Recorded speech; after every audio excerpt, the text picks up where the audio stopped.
कहानी शुरू होती है 5 साल पहले छत्तीसगढ़ में, जहाँ पे तीन बेस्ट फ्रेंड्स रहते हैं जो कि किंडरगार्टन या फर्स्ट ग्रेड से साथ में होते हैं। एंड ये लोग अपने ग्रुप में किसी को आने भी नहीं देते।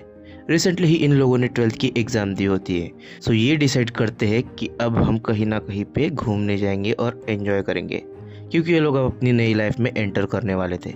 सो तीनों दोस्तों ने दिमाग लड़ाया और तीनों ने एक सोल्यूशन निकाला कि हम जाएंगे रिजॉर्ट पे घूमने। जहाँ पे वो रहते थे यानी कि उनका होम टाउन, वहाँ से 150 किलोमीटर की दूरी पे यानी कि एमपी के बॉर्डर पे एक रिजॉर्ट था जो कि अनएक्सप्लोर्ड था। बहुत कम लोग वहाँ पे गए थे।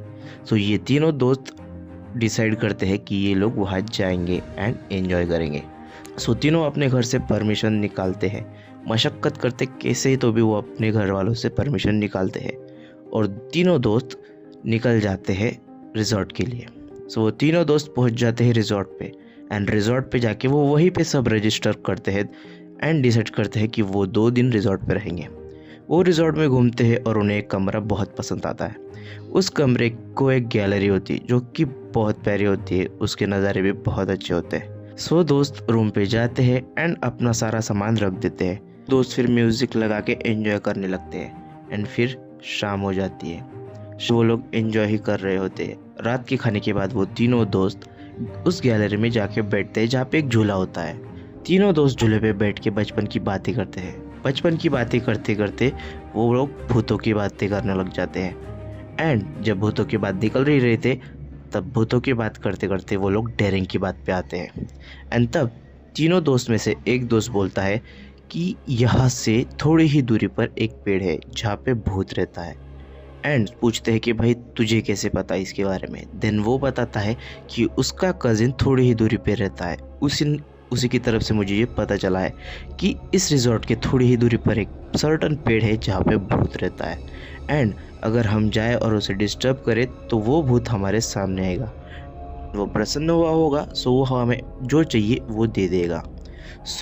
तीनों दोस्त डिसाइड करते हैं कि रात के 1-2 बजे हम उस पेड़ के पास जाएंगे। रात होती है। 1:30 बजे तीनों दोस्त रिजॉर्ट से चुपके से निकल जाते हैं एंड वो पेड़ रिजॉर्ट से 1-2 किलोमीटर दूर होता है। वो लोग चलते हैं और थोड़ी ही देर में उस सर्टन पेड़ के पास आ जाते हैं। तीनों दोस्त डिसाइड करते हैं कि जो सबसे पहले जाएगा और एक रेड रिबन उस पेड़ की डाली पे बांध के जल्दी वापस आएगा वो चैलेंज जीत जाएगा एंड बाकी दोनों को उसकी बातें सुननी पड़ेगी। फिर पहला दोस्त जाता है। उसकी हाइट कम होती है तो वो जैसे तैसे करके उस पेड़ को रिबन बांध के लौट आता है। फिर दूसरा दोस्त जाता है, वो भी कैसे तो भी करके उस पेड़ की डाली को रिबन बांध देता है। एंड फिर तीसरा दोस्त जाता है जो सबसे पहले ही जाता है एंड रिबन बांधने के बाद वो सोचता है कि इन दोनों से पहले मैं उनके पास चला जाऊं। वो लोग पेड़ से 10 मीटर की दूरी पर खड़े थे। जैसे वो मुड़ता है एंड सोचता है कि थोड़ा दौड़ के जाऊं जिससे मैं उन लोगों से पहले पहुंच जाऊं। वो जब दौड़ने लगता है तब उसी पेड़ के पास एक नुकीला पत्थर पड़ा होता है एंड उस पत्थर से उसके पैर के अंगूठे को कट लग जाता है जिससे खून निकलने लगता है एंड उस पत्थर पे भी उसका खून लग जाता है। एंड जब तीनों की रिबन्स बांध की हो जाती है वो तीनों वहाँ पे 6-7 मिनट खड़े रहते हैं इस आशा में कि कुछ ना कुछ भूतिया एक्टिविटी होगी, बट कुछ होता नहीं है। देन वो पलट के जाने लगते हैं कि तभी बहुत सारे चमगादड़ उनके सर के ऊपर मंडराने लगते हैं। ये देख के वो लोग बहुत डर जाते हैं एंड डिसाइड करते हैं कि वो भागेंगे। तभी उनमें से एक दोस्त बोलता है कि अगर हम भागे तो ये चमगादड़ हमारा पीछा करेंगे, हम आराम से जाएंगे। एंड जैसे ही वो जाने के लिए पलटते हैं उन्हें पेड़ की हिलने की आवाज़ आती है एंड जब वो पेड़ की तरफ मुड़ के देखते हैं तो उन्हें दिखता है कि कुछ पेड़ से नीचे गिरा है। एंड जब वो लोग टॉर्च से उस पेड़ की तरफ देखते हैं तो उन्हें दिखता है कि एक काले लिबास में लिपटी एक और जिसका पूरा चेहरा सफ़ेद है एंड उसकी आंखें लाल है, उसके पूरे आंखों पे डार्क सर्कल्स है एंड वो उस पत्थर को चाटते हैं जिस पे उसमें से एक दोस्त का खून लगा हुआ होता है। अपनी बड़ी सी जीभ निकाल के वो उस पत्थर को चाटती है एंड इनकी तरफ देखती है। ये लोग डर में पूरी तरह सहमे हुए, उनकी हाथ थर थर काँप रहे होते हैं एंड अचानक ही वो पिशाचनी इनके ऊपर कूदती है एंड उसे अपनी तरफ आके देख ये तीनों दोस्त इतने तेज़ दौड़ते हैं जितने अपनी पूरी ज़िंदगी में ना दौड़े हों। और जैसे ही ये रिजॉर्ट की सीमा में आते हैं तब वो पीछे मुड़ के देखते हैं एंड पीछे वो पिशाचनी इनका पीछा नहीं कर रही होती। तब इन्हें थोड़ा रिलीफ होता है एंड देन ये लोग चुपचाप अपने रूम में जाके सो जाते हैं। अगले ही दिन अपना सामान पैक करके निकल लेते हैं। कल रात को इन्होंने जो चीज़ दिखी उसके बाद ये उस पेड़ के पास नहीं रहना चाहते थे एंड देन ये लोग अपने घर आ गए। 15 दिन बीत गए, सब नॉर्मल चल। जिस दोस्त का पैर कटा था एंड उसका खून उस पिशाच ने चाटा था, उस दोस्त की मम्मी बोली, अरे बेटा तुम तो बहुत पतले लग रहे हो, कमजोरी आ गई है क्या तुम्हें? अपना वेट चेक करो। उनके घर में वेट मशीन होती है, सो वो लोग उसका वेट चेक करते हैं एंड उसका वेट पहले था 75 केजीज बट अब हो जाता है 58, पूरे 17 किलो कम, वो भी 15 दिनों में। एंड ये सब होता है उस ट्रिप से आने के 15 दिन बाद। सो उसकी मम्मी बोलती है कि चलो तुम्हें डॉक्टर के पास लेके जाते हैं एंड उसे डॉक्टर के पास लेके जाते हैं। तब डॉक्टर बोलता है कि हो गया होगा, शायद ऐसा होता रहता है कभी कभी।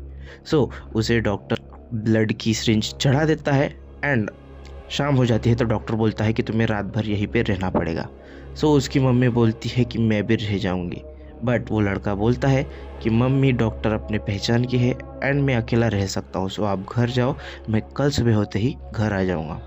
सो रात के 1:30-2 बजे जब उसको सलाइन चल रही होती है उसे नींद लग जाती है एंड वो सपने में देखता है कि वो चलते चलते उसी पेड़ के पास चला गया है एंड उसी पेड़ पे उसे वो पिशाचनी दिखती है जो कि उसे पकड़ लेती है। वो बहुत ट्राई करता है उससे दूर भागने का एंड उसे छोड़ने का, बट वो उसे इतने तेज़ पकड़ती है कि उससे वो नहीं छूटती एंड वो पिशाचनी इसके हाथ को जो चाटती है ना, इतनी ज़ोर से चाटती है कि ये रियल लाइफ में जाग जाता है एंड वो देखता है कि उसकी वो खून की बोतल उल्टी भरी जा रही है।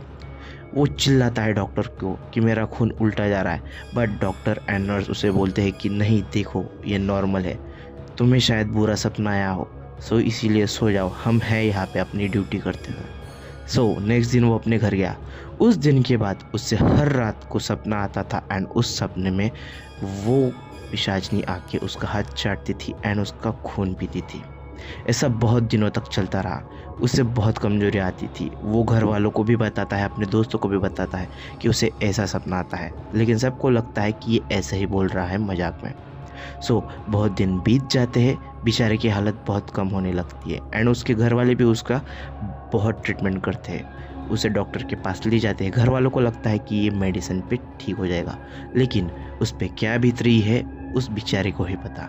एंड एक दिन जब वो सोया हुआ होता है तब उसकी माँ उसे चाय पीने के लिए बुलाने जाती है, लेकिन भाई उठता ही नहीं है एंड जब उसकी माँ उसे उठाने जाती है तो देखती है कि वो उठ ही नहीं रहा। वो चिल्लाती है, पापा उसके पास जाते हैं, उसे उठाते हैं और डॉक्टर के पास ले जाते हैं। तब उसे हॉस्पिटल में मृत घोषित कर दिया जाता है। ये चीज़ उसके दोस्तों को पता चलती है। वो अपने दोस्तों को भी बताता था कि उससे ऐसे सपने पड़ रहे हैं और उसे कमजोरी लग रही है, लेकिन उसके दोस्तों को लगा कि उस हादसे के बाद इसके दिमाग में वो चीज़ बैठ गई है, इसीलिए इसे बुरे सपने आ रहे होंगे। बट असलियत में वो अकेला क्या झेल रहा था उससे ही पता। सो अगर वीडियो पसंद आई हो तो वीडियो को लाइक करो एंड ऐसे ही हॉरर स्टोरीज के लिए चैनल को सब्सक्राइब करो। मिलते हैं नेक्स्ट वीडियो में।